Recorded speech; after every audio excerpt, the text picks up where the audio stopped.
சிரிக்க வேண்டும் என்ற உங்களுக்கு இந்த நிகழ்ச்சியை கொண்டு வருகிறோம். ஒரு நிகழ்ச்சியை இரண்டு பேர் என்னென்று ஒவ்வொரு விதமாக பார்க்கிறார்கள் என்பதை ஒரு நகைச்சுவையான முறையில் கதாசிரியர் உங்களுக்கு கொண்டு வருகிறார்.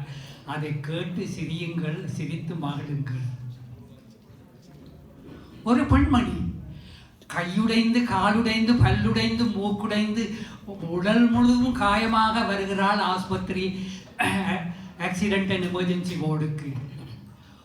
நிறைய போல ஒத்த காலில் நிற்கிற அவளுடைய பரிதாபமான நிலையை கண்ட நர்சுறுத்தி ஓடி வந்து அவளிடம் கேட்கிறாள், என்ன நடந்தது அம்மா? அம்மா என்ன, யார் இந்த வேலையை உங்களுக்கு செய்தது, யார் அது என்று கேட்கிறாள்.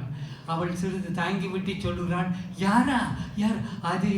வந்து வந்து அத்தான், என்னத்தான், அவர் என்னைத்தான், எப்படி சொல்வேனடி, அவர் கையைத்தான் கொண்டு மெல்லத்தான் வந்து கழுத்தைத்தான், எப்படி சொல்வேனடி, அத்தான், என்னத்தான், அவர் என்னைத்தான், எப்படி சொல்வேனடி, ஏனத்தான் என்னை பாரத்தான், கேளத்தான் என்று சொல்லித்தான், சென்ற பெண்ணைத்தான் கண்டு களைத்தான், அழைத்தான், பிடித்தான், அடித்தான், எப்படி சொல்வேனடி, அத்தான், என்னத்தான், அவர் என்னைத்தான், எப்படி சொல்வேனடி. அந்த நேரம் மனைவியை தேடி ஆஸ்பத்திரிக்கு ஓடி வந்து அவளுடைய கணவன் அவள் சொல்வதை கேட்டு அதிர்ச்சி அடைந்தான். அவளுக்கு அதை கேட்க கேட்க ஆச்சரியமாக இருந்தது. என்ன என்ன வார்த்தைகளோ கள்ளவிழி பார்வையிலே சொல்லி சொல்லி முடித்து விட்டாய், சொன்ன கதை புரியவில்லை, சொன்னது நீதானா, சொன்னது நீதானா, சொல் சொல் சொல் என் உயிரே, சம்மதம் தானா, ஏன் ஏன் ஏன் என் உயிரே, ஏன் ஏன் ஏன் என் உயிரே, சொன்னது நீதானா, சொல் சொல் சொல் என் உயிரே. மாடிப்படிகள் தட்டி தவறி விழுந்ததெல்லாம் நீதானே, கைகளையும் கால்களையும் முறித்ததெல்லாம் நீதானே, என் மனதில் வேதனையை தந்தது நீதானே, என்னை விட்டு ஆஸ்பத்திரிக்கு போனது நீதானே என்று சொன்னது நீதானா, சொல் சொல் சொல் என் உயிரே. நெஞ்சம் மறப்பதில்லை, அது நினைவை இழக்கவில்லை, நான் ஒளித்திருந்தேன், உன்னை பார்த்திருந்தேன், கண்களும் மூடவில்லை, என் கண்களும் மூடவில்லை. ஒரு பக்கம் மனைவி தன்னை குற்றம் சாட்டுகிறாள் என்று அவன் யோசித்தான். ஒரு மடமாது புசற்றுகின்றாளே, எனக்கோ புரியவில்லை, இது அல்சைமர்ஸா இல்லை டிமென்ஷியாவா என்று எனக்கும் தெரியவில்லை, என்று எனக்கும் தெரியவில்லை. இருவருடைய எதிர்மாறான கதைகளை கேட்டவுடன் அந்த நர்ஸுக்கு தலை சுற்றியது. யாரைத்தான் நம்புவதோ பேதை நெஞ்சம், அம்மம்மா பூமியிலே யாவும் வஞ்சம், உறவெல்லாம் உள்ளாகும் உயிரெல்லாம் கல்லாகும், உயிரெல்லாம் உண்டாகும் உயிரெல்லாம் கல்லாகும். யாரைத்தான் நம்புவதோ பேதை நெஞ்சம், அம்மம்மா பூமியிலே யாவும் பஞ்சம்.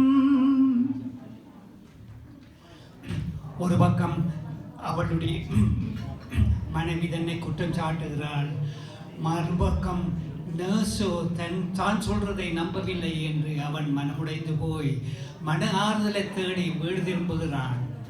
அவன் போனது மனைவியாருடன் குடிபுகுந்த வீட்டுக்கு அல்ல, தான் பிறந்து வளர்ந்த பெற்றோருடைய வீட்டுக்கு. அங்கே போய் தனது கதையை சொன்னான். சும்மாவா சொன்னான், கதையா சொன்னான், காதும் மூக்கும் வைத்து சொன்னான். அவனுடைய பரிதாப கதையை கேட்டு அவனுடைய தகப்பனர் அவனுக்கு ஆறுதல் கூற முன்வந்தார். ஆனால் அதற்கு முதல் அவனுடைய சிறியதாய் குறுக்கிட்டாள். சிறு வயதிலேயே பெற்ற தாயை இழந்த அவன் சிறியதாயுடன் வளர்ந்தவன். அவள் இப்பொழுது சிறியதாய் பாணியிலே அவனுக்கு பதிலளித்தாள்.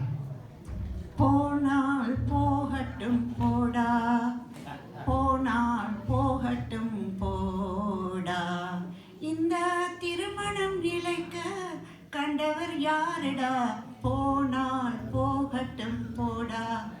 சீதனம் தந்தவள் கேட்கின்றாள், அதை இல்லை என்றால் அவள் விடுவாளா? மோகையை சொல்லி அழுவதனாலே பணத்தை உன்னிடம் தருவாளா? திருமணம் என்பது வியாபாரம், அதில் சீதனம் என்பது வரவாகும், ஷாப்பிங் என்பது சிலவாகும். போனால் போகட்டும் போடா, போனால் போகட்டும் போடா.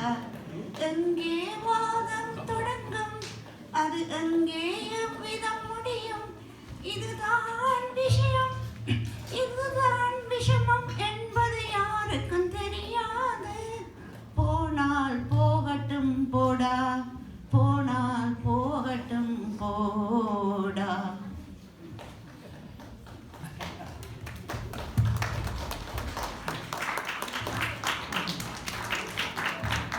மனைவி தன்னை குற்றச்சாட்டுகிறாள் என்று ஆறுதலை தேடி வந்த பெற்றோரும் தன்னை புறக்கணித்து விட்டார்கள் என்று நினைத்த அவன் இனி யார் தனக்கு ஆதரவு தருவது என்று யோசித்து கடைசியாக கடவுள்தான் தனக்கு துணை என்று நினைத்து தேவாலயத்துக்கு செல்கிறான்.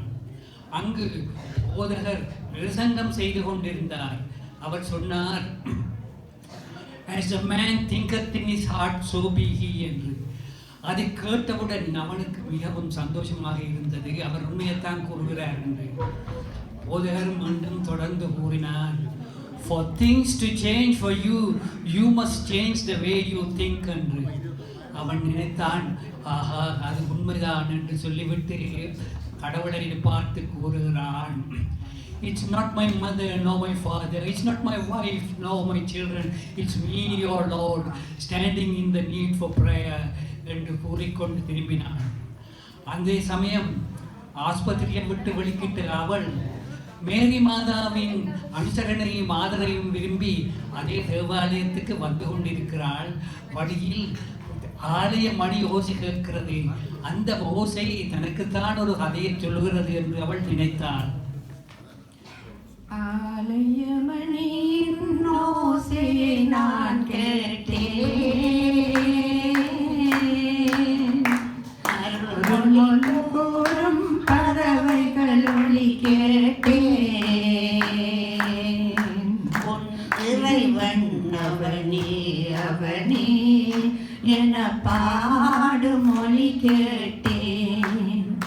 உன் தலைவன் அவனே அவனே எனும் தாயின் மொழி கேட்டேன். ஆலயமணியின் ஓசையை நான் கேட்டேன், மொழி கூறும் பறவைகள் ஒலி கேட்டேன். இரவும் மாலை பொழுதினிலே என் இறைவன் வந்தாள் தேரினிலே. ஏழையின் இல்லம் இதுவென்றால் இருவிழியாலே மாலையிட்டாள். இருவிழியாலே மாலையிட்டாள். உன் இறைவன் அவனே அவனே என பாடும் மொழி கேட்டேன். உன் தலைவன் அவனே அவனே என தாயின் மொழி கேட்டேன். ஆலயமணியின் ஓசையை நான் கேட்டேன். அருள்மொழி கூறும் பறவைகள் ஒலி கேட்டேன்.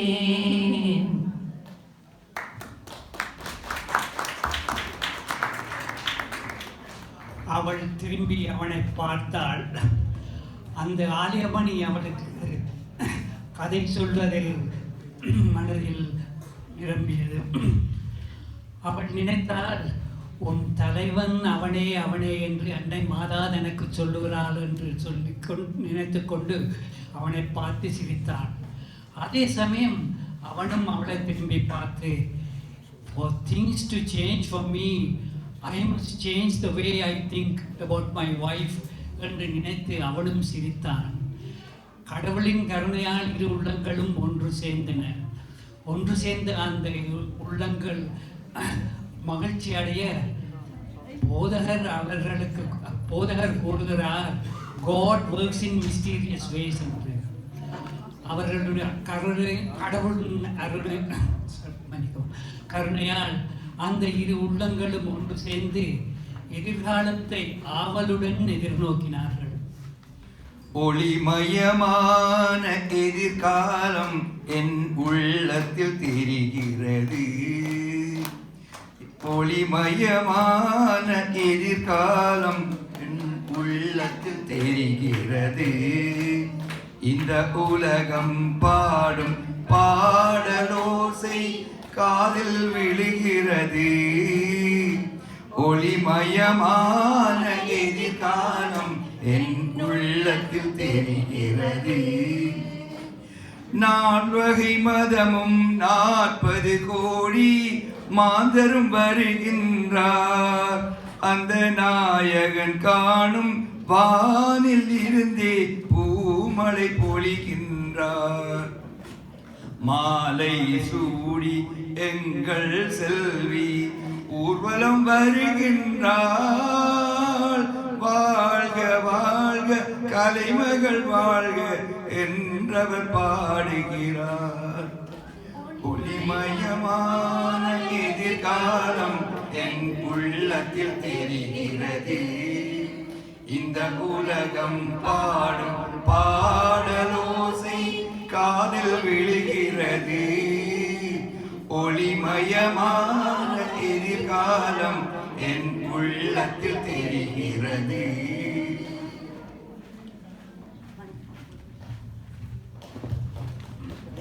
கடவுளை நம்பினோர் கைவிடப்படார்.